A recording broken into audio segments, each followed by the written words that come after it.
All right, Erin, welcome to Money Bites. Yeah, thank you. Excited to chat with you on Money Bites. Awesome. As we like to intro, Winnie is a platform and a community of women in tech looking to advance their career and money journey. So really excited to hear your journey in both fronts. Our resident first three questions. The first two, what would be a one-liner intro of yourself? And then the second would be, what would be a surprising trivia about yourself? Cool. Oh God, I didn't come up with a clever one-liner. I would have asked ChatGPT for help there. But I think that I don't like the phrases like guru or expert or anything. But I'm just like, I just want to be a UX badass and help other people be badasses too. Love it. That's a really cool one-liner. I hope so. My improv class, bang up. No, and then I have so many like trivia things. I actually have like a Google Keep of them, so trying to mix them up. But one people find most interesting is I am a part-time beekeeper. I have 2 hives at my small house upstate, and so we have honey every year, and I don't know, it's great. I feel like you learn a lot from bees. That's amazing. Are you doing it as a hobby for self-consumption, or are you productionizing? No, I think it's really important to have hobbies that are not on, these things in front of us all day, and use your hands. And so I got into it more as like a nature kind of thing and helping pollinators. It's actually really quite relaxing. And I did sell it for a minute, but I really did not enjoy the selling of it. I liked the packaging design and I loved giving it away. Unfortunately, I was in a place where financially I didn't really need to sell it. So giving it away was like a huge thing that I really enjoyed doing. That's amazing. I am impressed that you have the courage to be so close to bees. But also, I absolutely +1 to doing something with your hands, doing something physical when so much of our lives is so connected to the digital. Yeah, absolutely. I mean, I feel like gardening is the same. A lot of the people I work with or the folks I work with will do like knitting and crocheting. And I look, it's so lame. I was like, that's not lame at all. It's very cool. You're making things.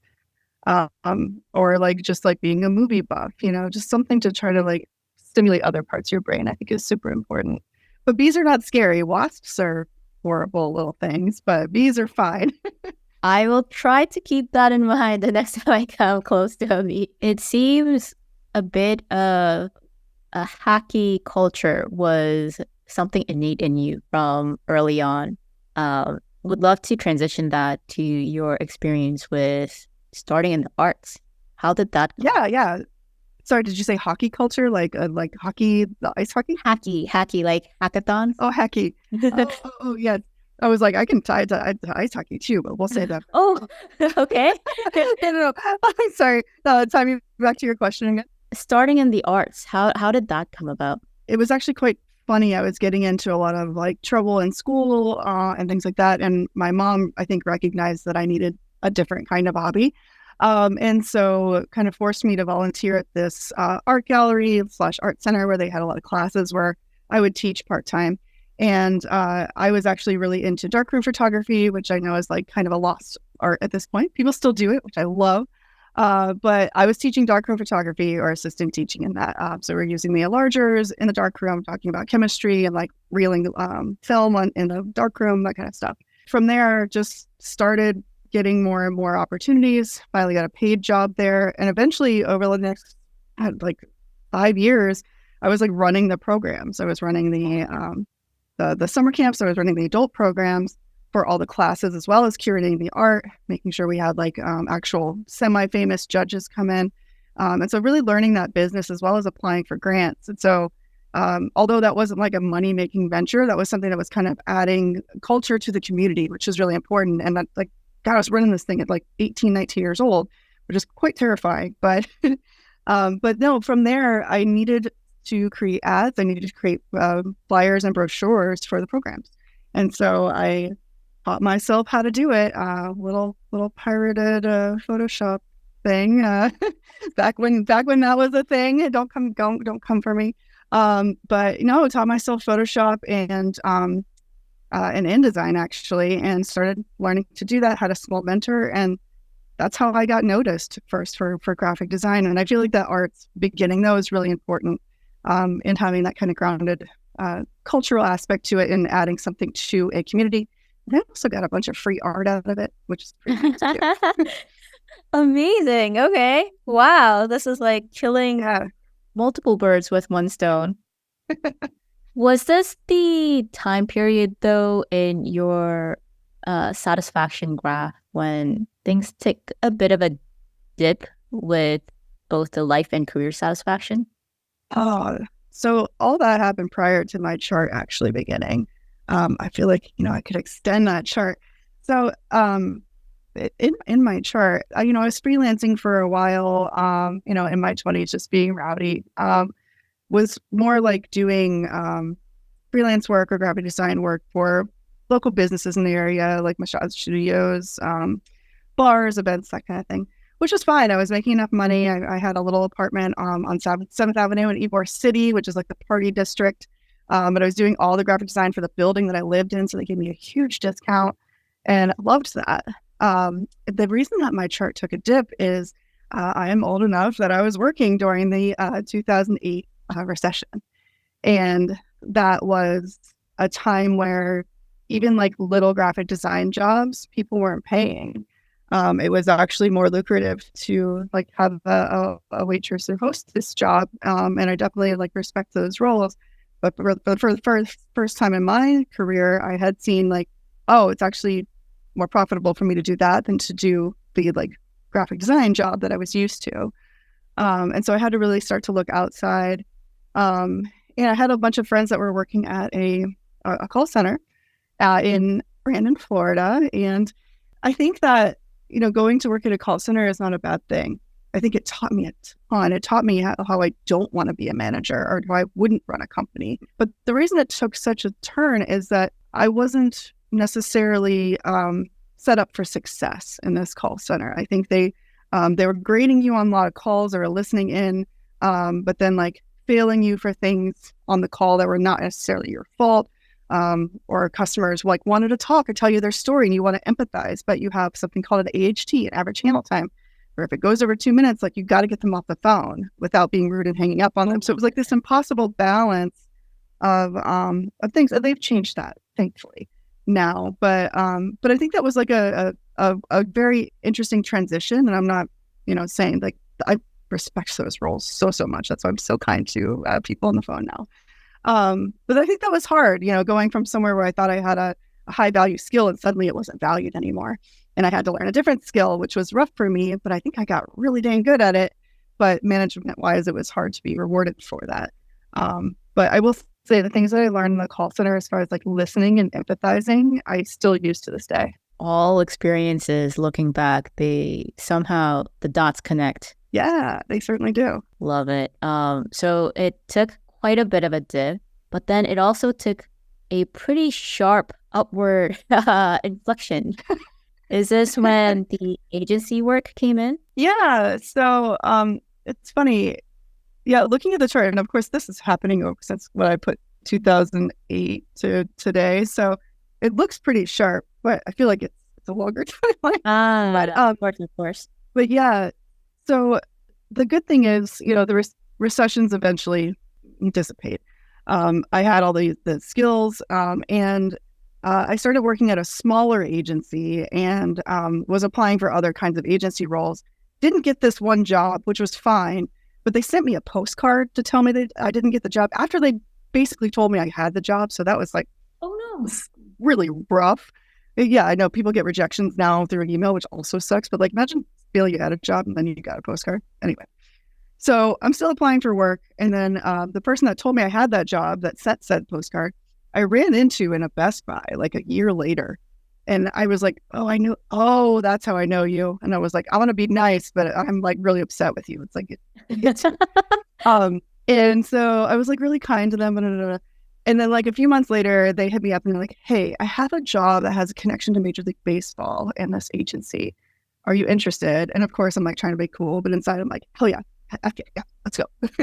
So that got me in the door of like an agency. We were working with a lot of professional athletes. And it was like out of my house in Tampa at the time. And that started me moving into not just doing graphic design work, but also doing like a lot of web work and web development work, as well as strategy work as well, and learning how to manage clients, which was huge. And so I feel like that was the way I first started working for Webinize, essentially. And and like climbing the reins in that company and gaining a lot of trust and a lot of new client friends. Like actually one of them that played for the majors that lives in Raleigh now just hit me up recently to catch up. So it's like, it was a really great exposure. And I worked there for a long time. What was the prompt that got you out of the call centers to going back into the creative field? I think it's just always knowing that that's where I felt my skill set was. That's what I enjoyed. And so it was just a matter of just keeping at it. I'm skipping over a couple of roles between the call center and the actual agency because, you're just like, you're spitballing, you're just trying to like survive in like not that it was like the worst recession, but it definitely impacts you. So I think it was just, I always knew I wanted to be back in there. I loved doing creative work. I was still doing it on the side. And I don't know, as soon as I got that next role, I realized I needed to expand my skill set into doing some more of the like web work. And back then we were actually doing like just basic HTML. I don't even think CSS was a thing, not to date myself. But we were in Photoshop making web pages and then using tables to cut them, or the slice tool to cut them in the tables, and it would code it for you. And then you'd have to go in and fix the code. So I don't call myself a coder, but like that's how I forced myself to learn to start to code. And that was like a really great transition too. And another skill that helped me be more competitive, or at least more attractive to a job market. Was the pay not something that was a concern at that point, or was it just, I just need to get out of here? How did the money sort of play into taking that risk? I think the money at that time was it was very incremental. But, at that point, if you can make like just $2,000 more, it's like, this is making it, right? This is moving towards something. So I think between the call center, and then I worked at a small publishing company, and then I actually worked I worked as a civil trial visual design person. And so you like take all the graphics they need for trials, and then you make them and you animate them. And so that was another little baby step. And then getting the agency job was shortly after that. And it was really incremental, just a couple $1,000s every one. But that felt like progress. And yeah, so I don't know if that answers the question, but that's just how it was for me. It's just like continue to find like what's next. And it's not necessarily a linear line, and it shouldn't be. You should like test things out and weed back and forth and figure out what's right. Yeah. We talked about this for a bit during our pre-call. Just the fact that a lot of folks who are listening to this podcast want to eventually get into big tech. But for you, for me, it wasn't an overnight out of college, straight hiring process. You had an amazing run at the agency, but what were some of the reasons why you started looking outside of that? And then also the road to getting into big tech. Yeah.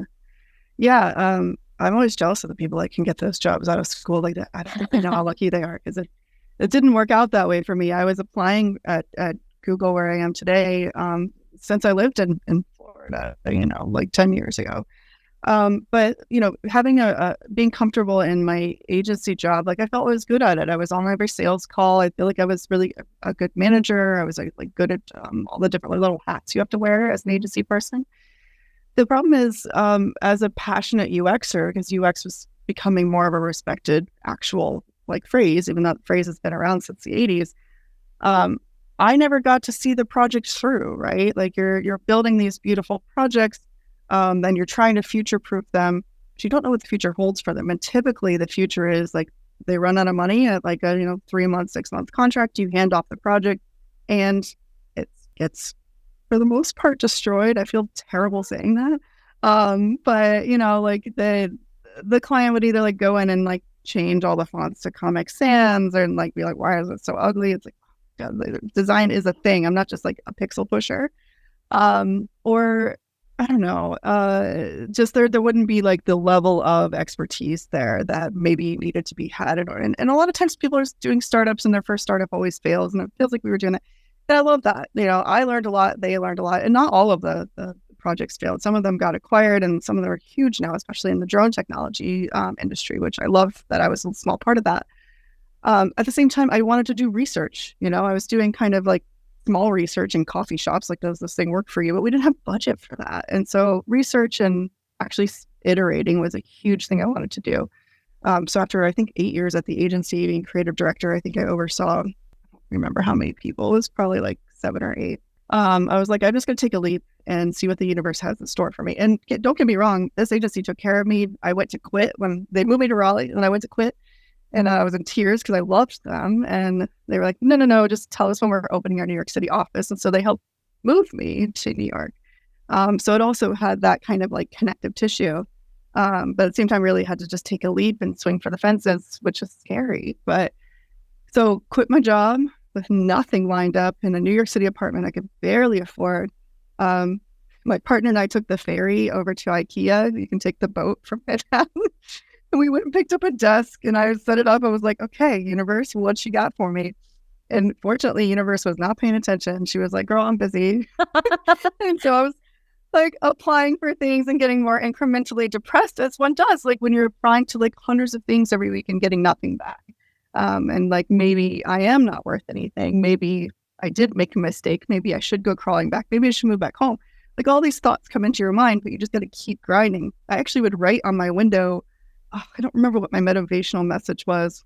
It was something like, you got this today, or like something just to make me get out of bed. But yeah, and it was one of those things where I was like working out of a WeWork and I just posted that I was available on job boards.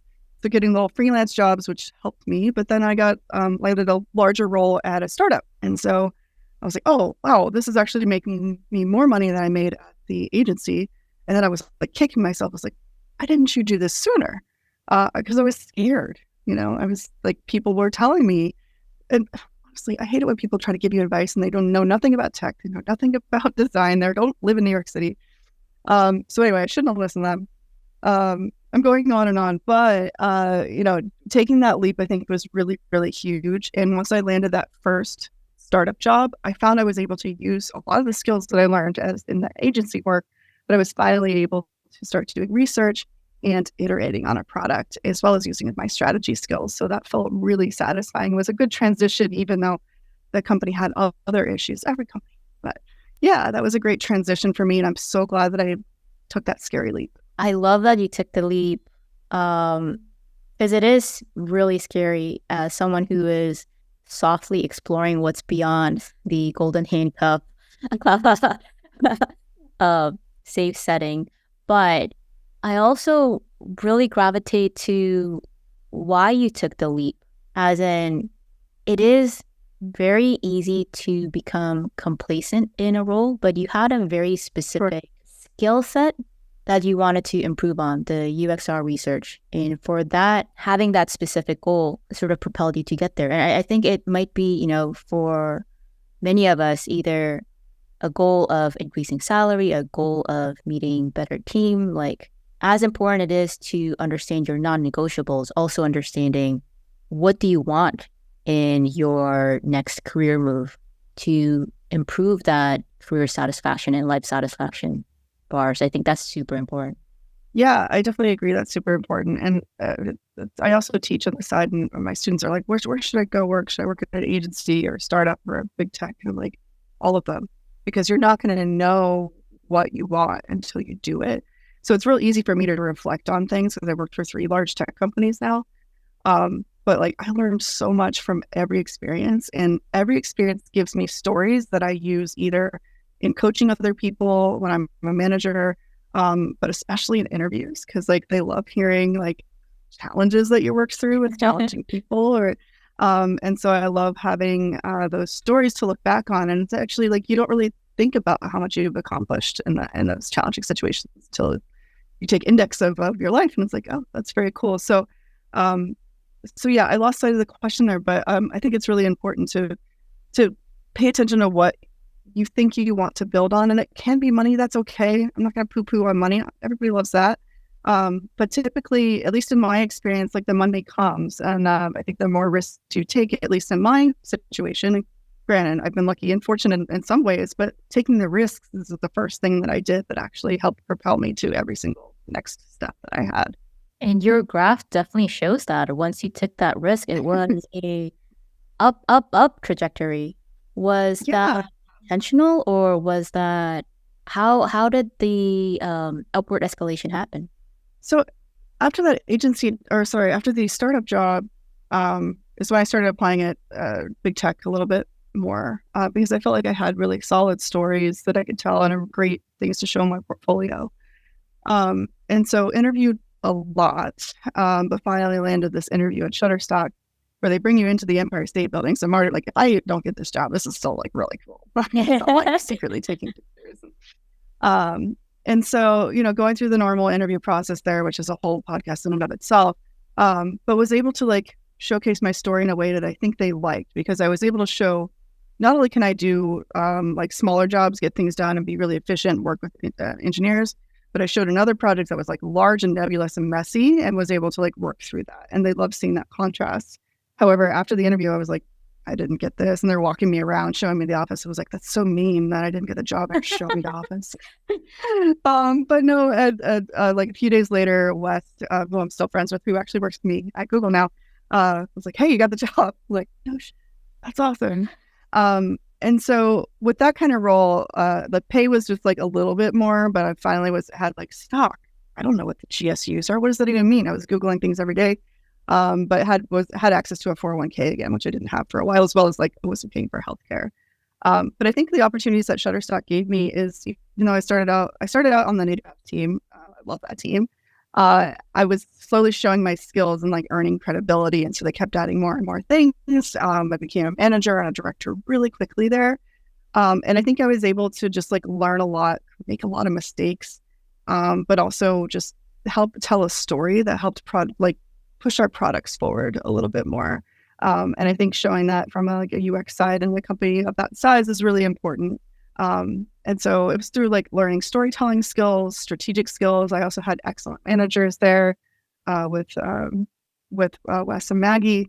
And yeah, so that really helped me get ready for the next phase, which is at Mongo, and the next phase that I'm at now, which is at Google. And I just think these things build on each other, and the more confidence you have, you build your vocabulary, you have more stories to tell.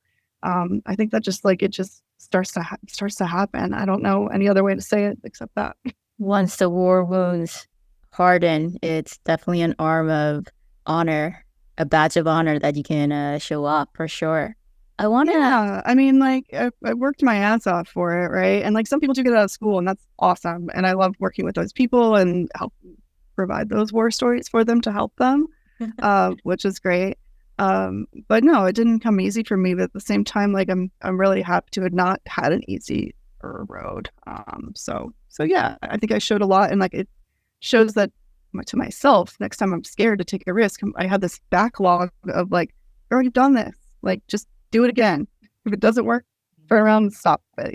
It's not a big deal. So that's kind of nice.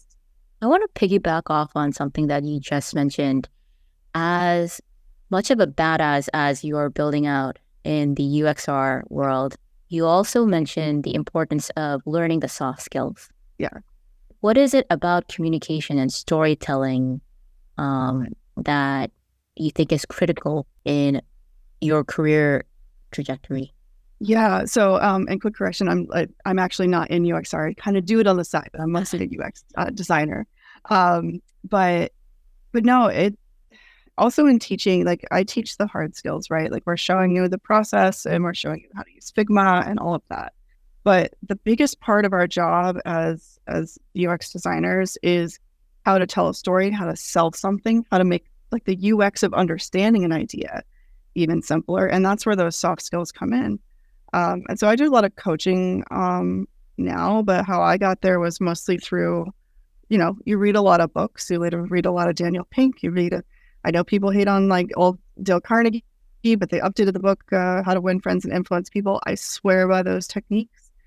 learning people's names, learning their dogs' names, learning their kids' names, and like it really helps them like you more. And suddenly your foot's in doors you otherwise wouldn't be in. And so there's that part of soft skills, learning how to be likable and personable, but also like a really great listener, repeating ideas back to them, or making sure you give people credit. Every presentation, I'm like, I got this, so and so seeded this idea, da da. But another part of it is the storytelling part, and I know there's all these like business classes around storytelling, which I think might be useful if you have like something really specific you're planning for. But I feel like storytelling has to happen before any of that. Like you need to learn some basic techniques. And so I study like moth style storytelling, which is, if you've ever listened to NPR, like the moth Yes. on the weekends. Yeah. And so you get a theme, you have 5 minutes, you are not allowed to have any notes, and you just have to get on stage and tell your story. And there's lots of techniques. Like you can start with a hook, you can go backwards, but you can like make something funny and then make something sad, make something funny again. How do you keep an audience interested? How do you change your pace? How do you not say like I just said? But there are many different ways to make yourself like come up as more interesting. But I think one of the biggest things that I try to coach and remind myself is how to be succinct or how to cater to your audience. Like, for this audience, I can be a little bit more verbose, try to stay on topic. But if you're giving a presentation at work, or if you're interviewing, like keep the question in mind, make it really interesting, maybe say something funny, wrap up your point. What did I learn? And then, 3 minutes, you're out of the question. I think being succinct is something that is like really you have to learn. And sometimes it's hard culturally. I understand like this is an American thing, like go, go, go. But if there is a way to like cater your message and your story to your audience and figure out what is best for them, what do they want to know? What are they bored with? That's what storytelling did for me. And in the classes, you're able to tell your story and they're like, I really liked this detail and this detail, this detail. That detail about your grandmother didn't push the story along, so you can probably cut that. And so by practicing that over and over again, meanwhile taking a 20-minute story and then slowly shaving it down, now you have 12 minutes, now you have 8 minutes, now you have 6 minutes, is a really great way to teach that. And I learned through, mostly through Adam Wade at the Magnet Theater here in New York. They do classes online and in person. If you take it, tell him I sent you. I love Adam so much. He's taught me a lot. And I've also done a lot of stories on stage at the Moth as well. So there's a few that have been recorded. Not all of them are safe for work, but it really has taught me a lot about myself and how to present better at work. That is such a great advice. I am definitely going to look both of these up. Also, my respect for you has just gone up a few notches. The fact that you were on the mock stage. That is amazing. It's terrifying. Like when they called my name, I think I said many expletives out loud. But after it's over, it's such a just a warm community, and you get a lot of friends that way. You learn a lot about yourself, and I think it's been, especially when you first move to New York City and you don't know how to make friends, that's a great way to start. It's a hard way because it's really nerve-wracking, and I think I was sweating and crying, but yeah, it's great. I love it. I love it. I also really want to double down on the point that you made about catering the content to your audience and the importance of being concise. Yeah. Sometimes when I get nervous, I think I start to ramble on, and that does not serve you when you're presenting to leadership. Yeah. And I think that's where those skills really come in. I say to folks that I'm coaching or presenting with, I was like, we are going to practice out loud. And they're like, we don't need to. That's silly. I'm like, no, we need to, especially if I know there's somebody that's a little verbose. I know that sounds terrible, but like, no, we have to practice out loud. I give them a run of show, you have 3 minutes, or with my students, I literally tell them, I usually demo with my phone. I don't know where it is, but I'm like, put your phone on your monitor. Like, we're not in person. You can do that. Start the timer. And then if you're running long, to wrap it up. But don't tell the audience, like, no, I'm running long. No, you just keep going. But with leadership too, especially if you can't memorize it, you still have slides, which is awesome. Just the Moth, you don't get any slides. So it's all in here. But I still use the same techniques. There's a technique called the box method, where you write out your whole story or maybe your whole script, every single line you want to say. Then you go back and you start to shorten it. Okay, what is the main idea here? And you just have like maybe 10 sentences. From there, you box around the words that are most important. Like Adam tells a story about his cat, and it's like, okay, rain, mittens, and then you only have 5 words to remember. And so anytime you lose your point in your script, you're like, what's the next word? Oh, I know what comes next. So I think that makes you a little bit better prepared too, because you know what beats you want to hit, and you're not really improvising. Of course, improvising is a whole different skill. Magna offers classes around that too. But I think it's really important with leadership to practice your presentation, make sure you have your beats there. What are they there to learn? They don't want to know the ins and outs of like how you struggle with a certain engineer. Like they don't really want to know that unless it gets escalated. Yeah, what does the audience want to know? I think it's super important with leadership. Interesting, as you were honing all of these skills, for quite a while, your life satisfaction curve was fairly flat, while your net worth and your career trajectory was on the ups. Yeah. What was happening then? I think, it's funny. I did this like once a year, and I was like, it's okay. I think, month to month, things fluctuate a lot. When I first got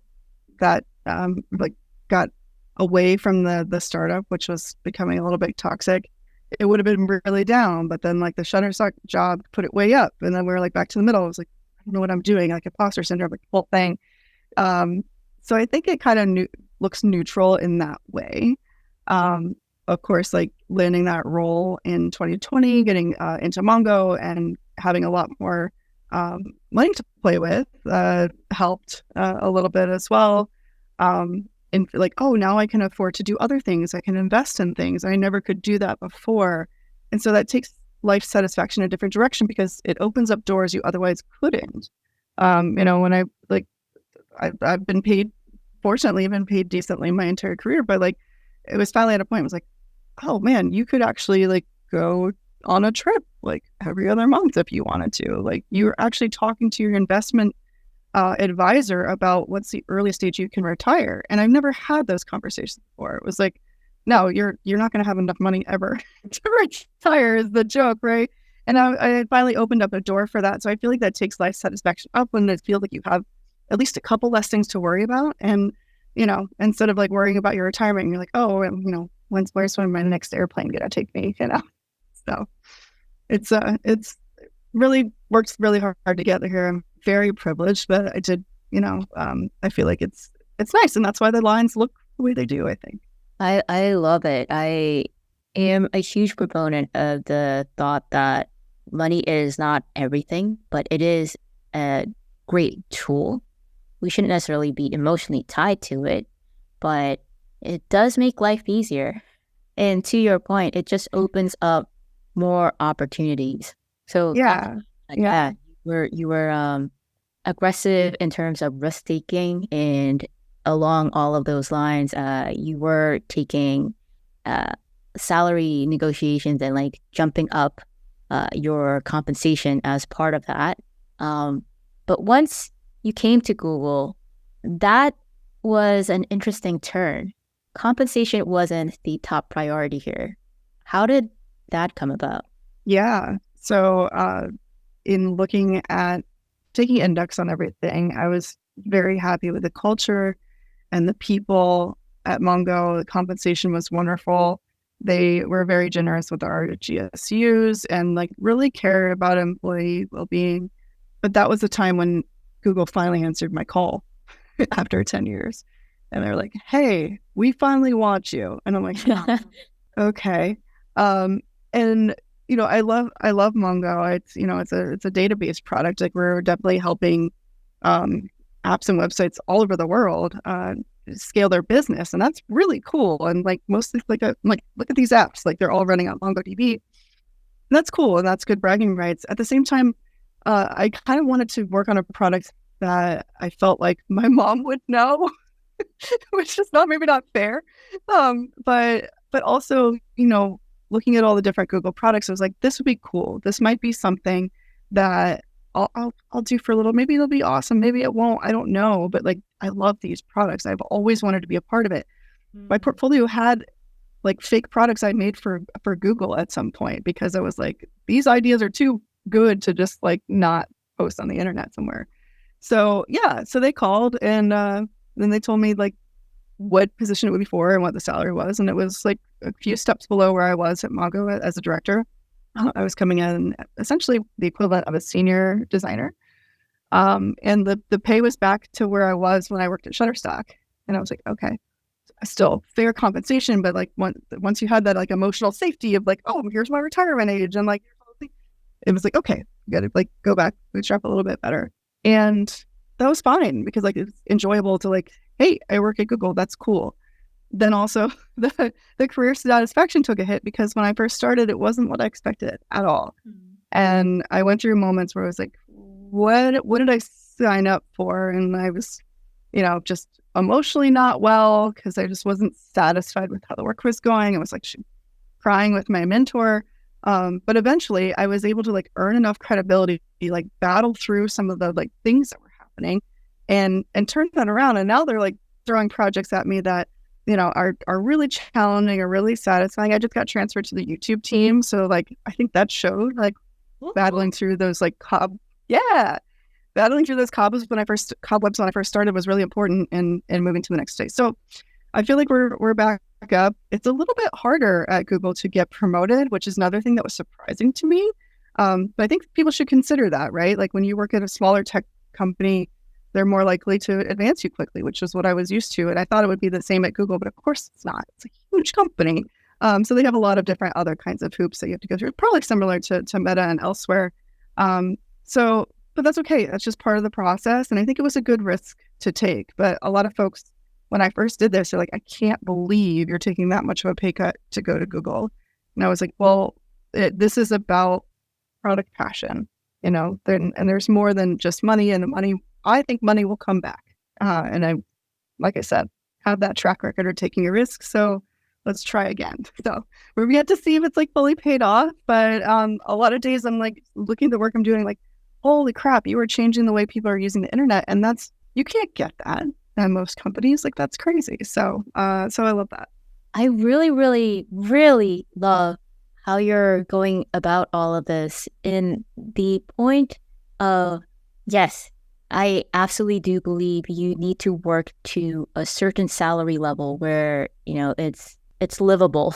But at a certain point, once your career grows and your salary grows, I love the fact that you're really taking salary as one of the vectors, not the sole vector, and taking the risk to, man, your life satisfaction is hitting an all-time high.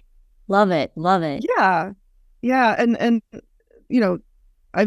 I've said many times, I'm very fortunate. I'm not going to like say, I'm not going to brush that aside, but, did put a lot of work into it. But, I think too, life satisfaction, when I was actually thinking about it to reflect on this chart, if you would have asked me in December, it probably would have been lower because I was pretty grumpy about a few things. But, I was taking index on something with my partner recently, and I was like, holy crap.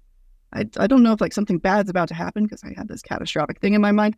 But I'm like, things are going really well. That's really odd. Like, and we're planning all this stuff. And like, I don't know. Is this what like feeling comfortable feels like? Like, yeah, that's cool. So, yeah. One common theme that we've seen throughout all of your trajectory has been taking risk, even though you weren't comfortable, even though the situation wasn't perfect. And that's sort of manifested in taking career risks, taking compensation hits, etc. Do you have an internal criteria for when to take risks? The general criteria is if it scares me and excites me at the same time, you got to go for it. And I don't really have a playbook for how that goes because every decision's a little bit different. But I'll pivot from career examples and give you an example. Let's say, well, there's one for moving to New York because everybody tells you like, oh, you're going to fail to the, like, I made a whole video about that one. I love that one. But maybe a smaller one is like, I really didn't like my last name when I was growing up. And so in 2016, after thinking about it for 20 years, I was like, okay, I think I'm going to change my name. But like, what if my family gets mad? What if they all disown me because I'm like just choosing a random name because I just don't like the way my name sounds. But at the same time, I wanted to do speaking opportunities. I wanted to teach. I wanted to mentor. And anytime somebody introduced Erin Cummings, I just didn't feel great about it. And a name is something that you should feel really proud of and feel awesome about, and want to have it blasted on a stage on a microphone. And so that risk was something else too. It's like, do I risk this? Like, is my family going to be mad? And so I interview them and I ask them, but it just also feels weird. What if people make fun of me? Like, you're just like, I had a list of 5 random names, and I chose one. I went to the courthouse, spent $65, and I thought the judge was gonna be like, why are you changing your name? But none of that happened. It was all much scarier to think about than to actually do. And now I don't even tell people I changed my name. It's been since 2016. And when people find out, they're like, I could never imagine you with that name. It's like, me neither, because like that was like a different person. And I'm not equating it to like a dead name kind of thing, but like I just didn't have a confidence as that person. But in changing my name, scary, but like Erin Essex would do that. So she did. And yeah. And so people ask where the name came from. I used to, at my agency job, it was on Delancey Street, and I lived on Houston Street, and I would walk down Essex Street every day. And so I'd look up and I was like, oh, that sounds cool. I'll add it to the list. But I was like, Erin, you can't name yourself after a street. My friends were like, you can name yourself after anything you want. So yeah, that's just another kind of like scary risk thing that I think was huge for me in getting confidence. I love the mentality. Erin Essex would do that. Yeah, exactly. You made all of these changes, and you mentioned this a few times now, that you recorded your steps in various mediums. So you mentioned sharing a mock product for Google on the internet. Also mentioned something about creating a video, etc. Is that also a form of creativity and sort of cookie crumbs that you've left?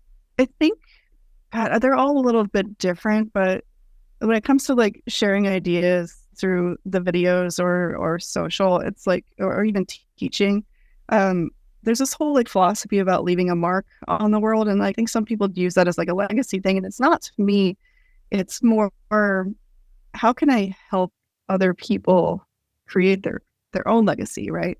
If sharing my story about how moving from home is scary on YouTube helps people, and it did, I would get these like comments that would make me sob. That's cool. I helped someone. If it's sharing my name change story, help somebody. Like, I've been thinking about that for a while. Maybe I'll do it. Cool. But also in teaching, and like when people land their first UX job after taking my course, not that it's guaranteed, like they put in the work, but when they do, I'm like, holy shit, that's like huge for you. You know, somebody that was working in healthcare and now they work in UX. So I feel like that's an amazing part of it. And so sharing those ideas or sharing learnings with others is not really coming from an ego kind of place. It's just, I wish somebody would have shared these things with me, and I could have gotten to that point a little sooner. I love on LinkedIn, you mentioned helping creators grow on YouTube. As someone who is fledgling on YouTube, any advice? How to grow fast? Oh God, yeah. Well, I just started the YouTube role, so I can't say too much about that. But we're looking at other opportunities to help creators, especially like medium-sized creators. And I am too soon on this to having advice there, especially because I'm like looking at it from an advertising lens as well. But I think what's great about YouTube and the creativity on YouTube as opposed to other mediums is that long format. It is being able to throw it up on my television and watch all day, or I'm working and I'm watching Broadway review videos all day. And I think having a long format has a different opportunity for you as a creator, because you're able to show more of your personality. You're able to show more of your vulnerability. You're able to show like different sides of you, and not everybody's going to love that. But that's what makes it great. It's because like they latch on to parts of you. Like I'm working with a social media person now because I'm trying to launch this new UX thing on Instagram. And I was like, well, should I filter myself? Should I not say like shit? Should I just be a little bit more polished? She's like, no. She's like, no. That's what people love about you. And people are not everybody's going to like it. But if you come in and be like, here's what I did, here's why it didn't work, here's why it's bullshit, and here's what you should do, like that's something people can respond to. And I love that like YouTube is a medium for that. Like there's always going to be haters.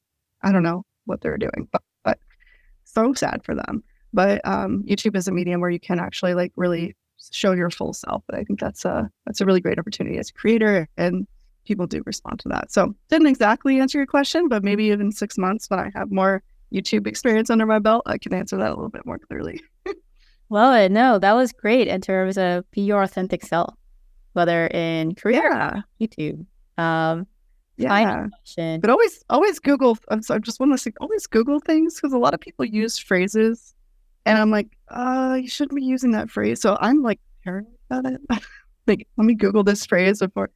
Like somebody was using broken window policy as like a way to police UX recently. I was like, oh no, you can't say that. Which maybe in New York that's a thing, or I don't even say the phrase rule of thumb. And I know that this has been debunked, but even that has some history that's debated. So anyway, I don't know why I'm thinking about that right now, but I thought that was important to share. Interesting. I didn't know about the rule of thumb one. I will definitely. It's been debunked, but okay. It's been debunked, but even though a lot of people still believe that the thing is true, but yeah, anyway, always Google it and just make sure you know where your phrases are coming from, because sometimes they can be racist or misogynistic and you don't even know. Very fair, very fair. Final question. You have literally been the history of UX at this point. How has that changed, and what still excites you about UX design? I think what's great now, as opposed to when I was starting, is like UX is, people know what it is, but more importantly, people respect it. I feel like we have had to scramble to get our foot in the door, to be in the room, to be seen as strategists, and as opposed to just pixel pushers, or you just make the boxes pretty, you just change the fonts. And there's nothing wrong with that, but that is not what we do. We are so much more comprehension than that. And some, don't get me wrong, some companies are still not UX mature, maybe still think that way, but you have to advocate for yourself, get yourself in the room, show the strategy, show that, you are more than that. But I love that we're finally at a place where you don't really have to do that as much. In places like Google or Mongo or Shutterstock, like UX, they knew it was like, if we don't have a UX designer on this is not going to turn out well. And we know that because we've made this mistake too many times. So I feel like it's awesome that we're finally in a place where we are, respected. It's that three-legged stool. It's the product, the engineer, and the UX designer all working together. And so I think that's an excellent opportunity for people starting to break into the space now, and get their footing. People like me have like fought the way for you. Like now just like take the torch and keep going, because there's so many more cool ideas out there, especially with all the AI stuff coming. There's still like VR and voice stuff that needs to be designed. And there's also like UX for spaces, right? Or like products, like Doug Dietz, I think he worked with GE or IBM, did a bunch of like rework on hospital equipment that needs a UX designer too. So I just love that there is this more like design thinking approach to everything right now. And although that's a little bit eye rolling and hand waving in certain applications, for the most part, it's awesome. And it's really badass that we've gotten to a point where we don't really have to keep fighting and advocating for ourselves, and we're invited. So it's pretty cool, and that's like a neat change that I've seen. I absolutely agree. True to its name of user experience, sort of the industry becoming more human centric and just putting the experience at the center of it all. I think it's a step in the right direction. Yeah, definitely agree. If you sort of look at your work week or month, what would you say is I don't want to say typical, but a way that you break down your work attention span? Ooh, in a typical week? Or month, or a workflow, whatever that cycle might be. I used to keep like little notebooks with outlines in them forever, and just like write out everything that had to be done and like the satisfaction of crossing something out. I am now graduated. Thank you to Kat Smalls for recommending this, but doing that on an iPad, and that way this is in Google Keep. And if I leave my notebook, my iPad at home, it's always there. And so this has been huge in helping me organize and still having the satisfaction of writing, because things stick in your brain better if you write them down. So anyway, that's part of it. But thinking about in a typical week, like I'm doing a lot of strategy work recently. So I had to do some quick UXR work. So I'm working closely with a research person. So that's maybe was like 2 to 5%. I'm doing a lot of strategy work on another project. So I'm writing strategy documents from a UX perspective, working closely with a product person. That probably took, I don't know, a solid like 15 to 20% recently. We've been doing a lot of design thinking around that. So it's finally nice to bring it into a paper where we can write a perspective and hopefully build a strategy around that. On the other project, like I am getting into Figma. I am an IC, not a manager at Google. So I am doing a lot of IC work. I'm getting into Figma, figuring out this, all these screens we need for a framework across an entire department. So that's taking up the bulk of my time, and meetings around. I should break up meetings into its own thing. Maybe the Figma work is, I'm not going to be accurate in my percentages, but I feel like the Figma work is probably a solid 30, and then the meetings take up maybe the rest. Because we are doing like really complex work, right? And so the Figma is important, but I'm pretty fast at Figma. You got to learn your shortcuts, y'all. But also know, like, same as storytelling, like, who's your audience and how much work do you need to get into in Figma? Sometimes you can get the point across without hundreds of screens.